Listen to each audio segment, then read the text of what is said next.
पुन्हा येणार.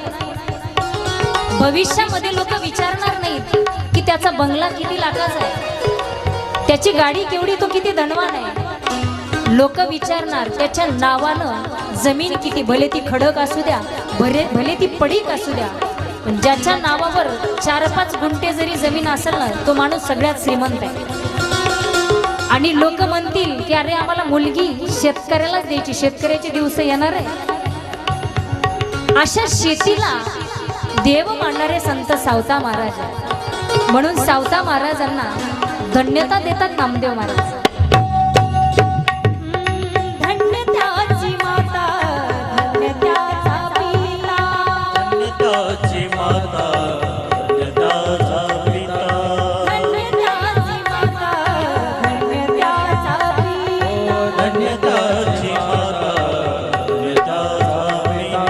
साधविला दाता त्रैलोक्याचा, साधविला दाता त्रैलोक्याचा,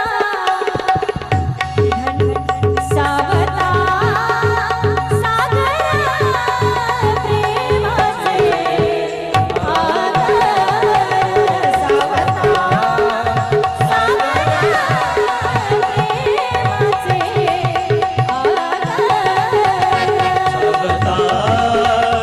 सागर प्रेमाचे आगर. सागर सागर प्रेमाचे आगर.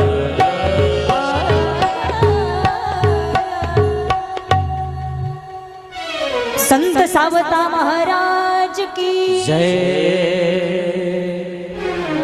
म्हणून शेतकऱ्यावरच आधारित सर्व आहे. जे काही धर्म तुम्हाला दिसतात ना मैबाप, ते गृहस्थी जीवनावर शेतकऱ्यावरच अवलंबून आहे. म्हणून शेतकऱ्यांचा धर्म वेगळा सांगितला, प्रत्येकाची दया वेगळी वेगळी सांगितली. दुष्टाला मारणं ही सुद्धा शास्त्राने दया सांगितली. आज त्या अश्वत्थामाला अपमानित केलं, तिथून हकालून दिलं, पण तो वाईटच होता. त्याच्या लक्षात होतं की अरे पांडवाचा वंश आणखी संपलेला नाही. उत्तरेच्या गर्भामध्ये पांडवाचा आणखी एक कुलदीपक वाढतो. त्या अश्वत्थाम्याने उत्तरेच्या गर्भावर ब्रह्मास्त्र सोडलं आणि त्या ब्रह्मास्त्राचा दाह उत्तरेला होऊ लागला.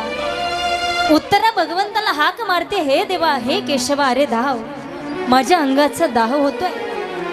पाही पाही महायोगे देव देव जगतपते, देवा धाव. जळे माझी